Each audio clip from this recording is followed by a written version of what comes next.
অমৃতর সঙ্গে উঠেছিল বিষ। সেটা কোনো সাধারণ বিষ নয়, হলাহল, যার জ্বালা সইতে না পেরে দেব দানব সকলে পালিয়ে গিয়েছিল। সৃষ্টি রক্ষার্থে তখন আবির্ভাব হলো দেবাদিদেব মহাদেব, যাকে আমরা সংহারের দেবতা বলে জানি। তিনি রক্ষা করলেন তিন লোক। কিভাবে, আজ আমরা শুনব সেই নীলকণ্ঠ মহাদেবের কাহিনী। নারায়ণং নমস্কৃত্য নরশৈব নরোত্তমং দেবীং সরস্বতীং ব্যাসং ততো জয়মুদীরয়েৎ।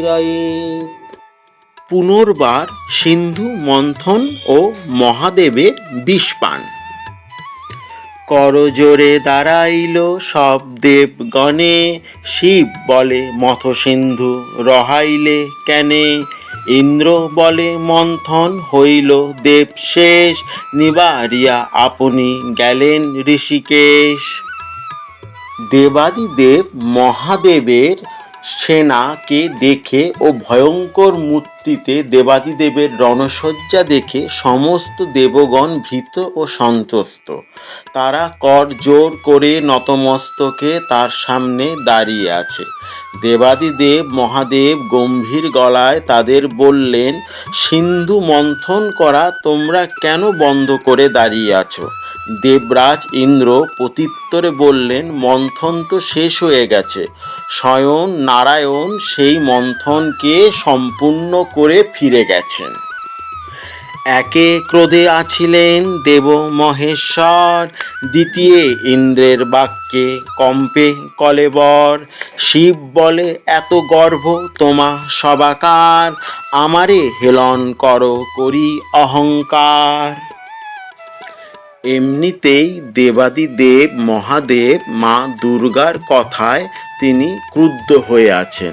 তার উপর এভাবে রণসজ্জিত হয়ে আসার পর যখন দেখলেন সমুদ্র মন্থনের হেতু তার আশা, কিন্তু সমুদ্র মন্থন শেষ এবং দেবাদিদেব ইন্দ্র বললেন তার বাক্য হেলন করে যে সমুদ্র মন্থন স্বয়ং নারায়ণ বন্ধ করে চলে গেছেন, তখন তিনি আরও রেগে গেলেন এবং রেগে তার শরীর কাঁপতে লাগলো। এবং তিনি দেবাদিদেব মহাদেব উত্তর করলেন, তোমাদের এত অহংকার, এত গর্ব যে আমার কথায় মান্যতা দিচ্ছ না। রত্নাকর মথিরত্ন নীলা সবে বাটি, কেহ চিত্তে না করিলা আছয়ে ধৈর্যটি। যা করিলা তাহা কিছু নাহি করি মনে, আমি মথিবারে বলি করহ হেলনে। কম্পিত কলেবরে দেবাদিদেব উত্তরে বললেন, সিন্ধু মন্থন করে সমস্ত ধনরত্ন তোমরা ভাগাভাগি করে নিলে, কিন্তু ধূর্যটি যে আছে, অর্থাৎ দেবাদিদেব মহাদেবের আরেক নাম ধূর্যটি, তিনি আছেন, তার কথা একবারও ভাবলে না। ঠিক আছে, তোমাদের সেই ব্যবহারে আমি কিছু মনে করছি না, কিন্তু আমি এসে বলছি তাও আমার কথাকে তোমরা মান্যতা দিচ্ছ না। এত বড় স্পর্ধা তোমাদের। এতেক বলিল যদি দেব মহেশ্বর, ভয়েতে উত্তর কেহ না করল অমর। নিঃশব্দে রহিল যত দেবের সমাজ, করো জোরে বলয়ে কশ্যপ মুনিরাজ। দেবাদিদেবের কথায় তারা সকলে ভয়ে ভীত হয়ে গেল। ভয়েতে আর কোনো দেবতাদের, অমরদের মুখ থেকে কোনো শব্দ বেরোলো না। তখন তাদের রক্ষার জন্য দেবপিতা, অর্থাৎ দেব দানব উভয়েরই পিতা হলেন মহামুনি কশ্যপ, তিনি উত্তর দিতে শুরু করলেন তার সন্তানদের রক্ষা করার জন্য। অবধান কর দেব পার্বতীর কান্ত, কহিব ক্ষীরোদ সিন্ধু মথন বৃত্তান্ত। পারিজাত মাল্য দুর্বাসার গলে ছিল, স্নেহ সেই মাল্য মুনি ইন্দ্র গলে দিল। মহামুনি কশ্যপ এবার দেবাদিদেবের রাগকে ঠান্ডা করার জন্য সমুদ্র মন্থন কেন হলো, কোন পরিস্থিতিতে হলো তা বলতে শুরু করলেন। যে দুর্বাসা মুনির গলায় একটি দিব্য ফুলের মালা ছিল, সেটি সে দিয়েছিল দেবরাজ ইন্দ্রকে। গজরাজ আরোহণে ছিলা পুরন্দর, সেই মাল্য দিল তার দন্তের উপর। সহজে মাতঙ্গ অনুক্ষণ মদে মত্ত, পশু জাতি নাহি জানে মালা মুনি দত্ত। দুর্বাসা মুনি যখন কৃপা করে দেবরাজ ইন্দ্রকে তার দিব্য ফুলের মালাটি দিলেন, তখন দেবরাজ ইন্দ্র তার ঐরাবত হাতির ওপরে বসেছিল। এবং হাতি পশু জাতি, সে সবসময় মদেমত্ত হয়ে থাকে, এবং সেই সময় স্বভাবত সেটা দেবরাজ ইন্দ্র সেই ঐরাবত হাতির দাঁতের উপর ফেললেন। এবং শত হলেও ঐরাবত একটি পশু, তাই একজন মুনির দেওয়া মালার কি সম্মান সেটা সে জানে না। শুন্ডে জড়াইয়া মালা ফেলিল ভূতলে, দেখিয়া দুর্বাসা ক্রোধে অগ্নি হেন জলে। অহংকারে ইন্দ্র মোরে অবজ্ঞা করিল, মোর দত্ত পুষ্পরাজ ছিঁড়িয়া ফেলিল। ঐরাবত হাতি মালাটিকে তার সুরে জড়িয়ে মাটির মধ্যে ছুঁড়ে ফেলল। এই ঘটনাটি দুর্বাসা মুনি দেখে মনে করলেন, আমি ভালোবেসে দেবরাজ ইন্দ্রকে আমার ফুলের মালাটি দিলাম, আর সে সেটাকে একটা পশুর মাধ্যমে ছুঁড়ে ফেলে আমাকে অপমান করল। সম্পদে হইয়া মত্ত তুচ্ছ করল মোরে, দিল সাপ হবে লক্ষ্মী হত পুরন্দরে। ব্রহ্ম সাপে লোকমাতা প্রবেশিল জলে, লক্ষ্মী বিনা কষ্ট হইল তৈলক্য মণ্ডলে। দুর্বাসা মুনি আরো মনে করলেন, দেবরাজ ইন্দ্রের এত সম্পদ, যে সম্পদের অহংকারে সে আমার দেওয়া মালাকে তুচ্ছ জ্ঞান করে এই অপমানটা করলো। তাই দুর্বাসা মুনি রাগে তাকে অভিশাপ দিলেন যে লক্ষ্মী, অর্থাৎ ধন সম্পদের দেবী হচ্ছে দেবী লক্ষ্মী, সেই দেবী লক্ষ্মী থেকে দেবরাজ ইন্দ্র দূরে হয়ে যাবেন। এবং ব্রহ্মশাপে লোকমাতা মহালক্ষ্মী জলে প্রবেশ করলেন, এবং বিনা মাতা লক্ষ্মীতে সমস্ত তৈলক্যমণ্ডল শ্রীহীন সম্পদহীন হয়ে পড়ল। লোকের কারণে ব্রহ্মা কৃষ্ণে নিবেদিল, সমুদ্র মথিতে আজ্ঞা নারায়ণ করল। এই হেতু ক্ষীরোদ মথিল পুরন্দর, শেষ মথনের দড়ি মথিল মন্দর। তৈলক্য মণ্ডল দেবী লক্ষ্মীকে ছাড়া কষ্ট পাচ্ছিল, শ্রীহীন হয়ে গেছে। তখন সৃষ্টিকর্তা ব্রহ্মা কৃষ্ণ অর্থাৎ নারায়ণকে গিয়ে নিবেদন করল যে সমুদ্র মন্থন করলে দেবী লক্ষ্মী সমুদ্র থেকে উঠে আসবেন এবং তৈলক্যের এই কষ্ট দূর হবে।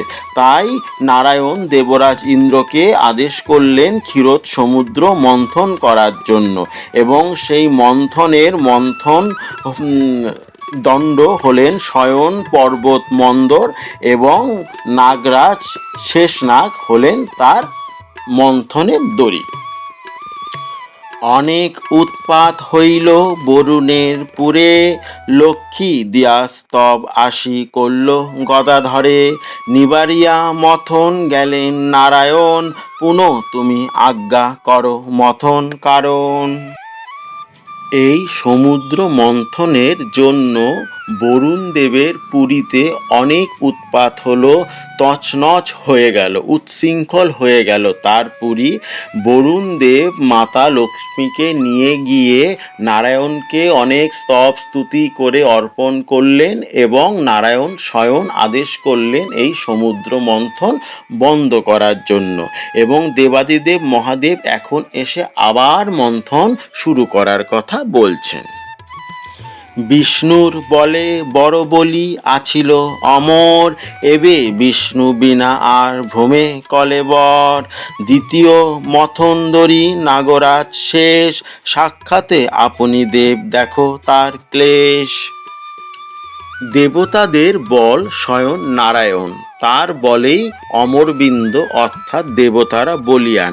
এখন সেই বিষ্ণু নারায়ণ তাদেরকে মন্থন বন্ধ করার আদেশ দিয়ে ফিরে গেছেন। এখন দেবতাদের সেই শক্তি নেই যে তারা পুনরায় সেই সমুদ্র মন্থন করবে। তাছাড়া নাগরাজ শেষনাগ এই সমুদ্র মন্থনের ফলে এত কষ্ট এত দুঃখ পেয়েছেন, আপনি নিজে দেখুন নাগরাজের অবস্থা, তার দুঃখ। অঙ্গেতে যতে ঘাড় সব হইল চূর, সহস্র মুখেতে লাল বহিছে প্রচুর। বরুণের যত কষ্ট না যায় গণন, আর আজ্ঞা নাহি করিতে মথন। শেষনাগের সমস্ত হাড় চূর্ণ চূর্ণ হয়ে গেছে, কারণ তাকে দিয়ে মথনের দড়ি বানানো হয়েছিল। শেষনাগের সহস্র অর্থাৎ 1000টি মুখ, তার 1000টি মুখ দিয়েই লাল পড়ছে, এতটাই তার কষ্ট হচ্ছে। আর বরুণদেবের কষ্ট তো বলাই যায় না, আর তার উপর এসব দেখেও আপনি আবার আজ্ঞা করছেন যে সমুদ্র মন্থন করতে। শিব বলে আমাহেতু মথ একবার, আগমন অকারণ না হোক আমার। শিব বাক্য কার শক্তি লঙ্ঘিবারে পারে, পুনরপি মথন করিল সুরাসুরে। দেবাদিদেব মহাদেব হচ্ছেন ভোলানাথ। তার কাছে স্তব স্তুতি চাইলে পরে, তার কাছে আকুল হয়ে প্রার্থনা করলে তিনি কাউকে ফেরান না, না করেন না। দেবতাদের পিতা সেই মহামুনি কশ্যপ তাদের পুরো ঘটনা বলার পর দেবাদিদেব মহাদেবের মন নরম হলেন এবং তিনি বললেন যে সবই বুঝলাম, কিন্তু যেহেতু আমি চলে এসেছি সুতরাং আমার এই আগমন ব্যর্থ হতে দিও না, অন্তত একবার মন্থন করো। এবং দেবাদিদেব মহাদেবের বাক্য লঙ্ঘন করে এই রকম ক্ষমতা বা সাধ্য ত্রিভুবনের কেন বিশ্ব ব্রহ্মাণ্ডের কারণে পুনরায় সেই সমুদ্র মন্থন আবার শুরু হলো। শ্রমেতে অশক্ত কলেবর সর্বজনা, ঘন শ্বাস বহে যেন আগুনের কণা। অত্যন্ত ঘর্ষণে তবে মন্দর পর্বত, সুতপ্ত হইল যেন মহা অগ্নিবৎ। সমুদ্র মন্থনের পরিশ্রমের কারণে দেব দৈত্য দানব সকলেই খুব ক্লান্ত, তাই আবার সমুদ্র মন্থন করতে গিয়ে তাদের ঘন ঘন শ্বাস বইছে এবং সেই শ্বাস এতটাই গরম যেন আগুনের মতো, এবং সেই অত্যন্ত ঘর্ষণে মন্দর পর্বত সুতপ্ত হয়ে উঠল, যেন মনে হচ্ছে মন্দর পর্বত যেন আগুন হয়ে গেছে। ছিন্ডি খণ্ড খণ্ড হইল নাগের শরীর, ক্ষীরোদ সমুদ্রে সব বহিল রুধির। অত্যন্ত ঘর্ষণ নাগ সহিতে নারিল, সহস্র মুখের পথে গরল বহিল।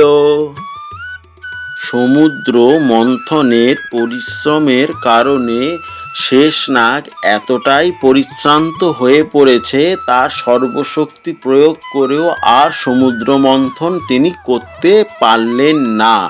তার সেই শ্বাস থেকে এবং দৈত্য দানবদের সেই ঘন গরম শ্বাস, সুতপ্ত উত্তপ্ত আগুনের মতো মন্দর পর্বত এবং শেষনাগের সহস্র মুখ দিয়ে এবার বিষ বেরোতে লাগলেন। সিন্ধুর ঘর্ষণ অগ্নি সর্পের গরল, দেবের নিঃশ্বাস অগ্নি মন্দর অনল। চারি অগ্নি মিশ্রিত হইয়া এক হইল, সিন্ধু হইতে আচম্বিতে বাহির হইল।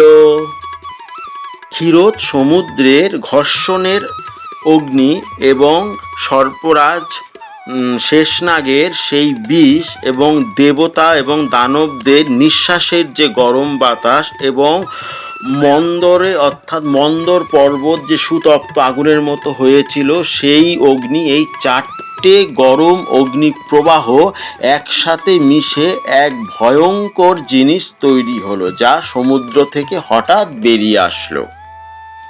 প্রাত হইতে দিনকর তেজ যেন বাড়ে, দাবানল তেজে যেন শুষ্ক বন পড়ে। যুগান্তরের কালে যেন সমুদ্রের জল, মুহূর্তে ব্যাপিলেক সমুদ্র সকল। সেই বিশেষ ধরনের যে পদার্থ তৈরি হলো সেটা এরকমভাবেই ছড়াতে লাগলো যেন সূর্যের আলো যেরকমভাবে সম্পূর্ণ পৃথিবীতে ছড়িয়ে পড়ে সেই রকম, বা দাবানলের আগুন, বনে জঙ্গলে আগুন লাগলে সেটা যেই রকমভাবে কয়েক মুহূর্তের মধ্যে সমগ্র জঙ্গলকে গ্রাস করে নেয়, ছড়িয়ে পড়ে, বা যুগান্তরের কালে অর্থাৎ যখন প্রলয়কাল হয় সমুদ্রের জল যেই রকম সমস্ত সৃষ্টি সংসারকে জলের নিচে ডুবিয়ে ফেলে, সেই রকম মুহূর্তেকের মধ্যে সমস্ত সমুদ্র সেই বিশেষ পদার্থটা গ্রাস করে নিল, ছড়িয়ে পড়ল। দহিল সবার অঙ্গ বিষের জ্বলনে, রহিতে না পারে ভঙ্গ দিল সর্বজনে। পলায় সহস্র চক্ষু কুবের বরুণ, অষ্ট বসু নবগ্রহ অশ্বিনী নন্দন। সেই বিশেষ পদার্থটি হলো একটি তীব্র বিষ, এবং তার তীব্রতা এতটাই যে কেউ তা সহ্য করতে পারলেন না, রণে ভঙ্গ দিলেন।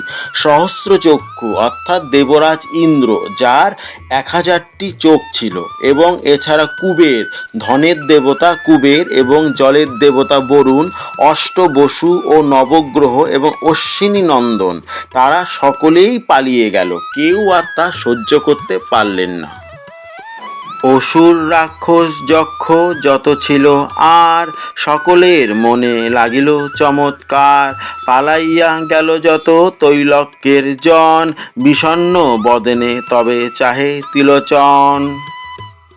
দেব যক্ষ রক্ষ রাক্ষস দানব মানব যত ছিল সকলে পালিয়ে গেল। এই ভয়ঙ্কর অবস্থা দেখে অত্যন্ত বিস্ময়ের সঙ্গে দেবাদিদেব মহাদেব শুধু তাকিয়ে দেখছেন কি হচ্ছে ব্যাপারটা।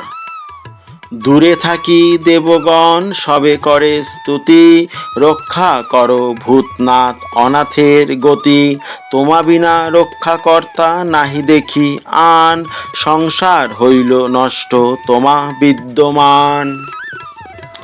দেবাদিদেব মহাদেবের আরেক নাম ভূতনাথ। ভূত অর্থাৎ আমাদের এই পঞ্চভূত, ক্ষিতি অপ তেজ মরুদ বোম, সেগুলো সমস্ত কিছু এই কালকূট বিষের প্রভাবে ধ্বংস হয়ে যাচ্ছে। দেবতাগণ ঋষিগণ আকুল হয়ে তার কাছে স্তবস্তুতি করছে, ভূতনাথ রক্ষা করো, তোমা বিদ্যমানে তুমি থাকতে কি করে এই সৃষ্টি ধ্বংস হয়ে যাচ্ছে।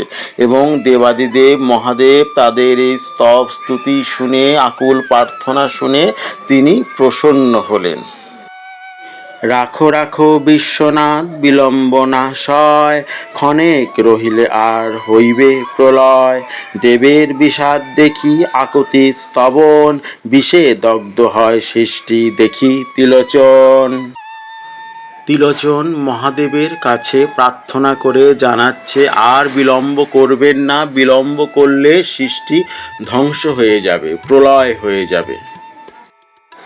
বিশেষ চিন্তন পূর্বকৃত অঙ্গীকার, এবার মথনে সিন্ধু রত্ন যে আমার। আপন অর্জিত রত্নে সৃষ্টি করে নাশ, হৃদয়ে চিন্তিয়া আগু হন কীর্তিবাস।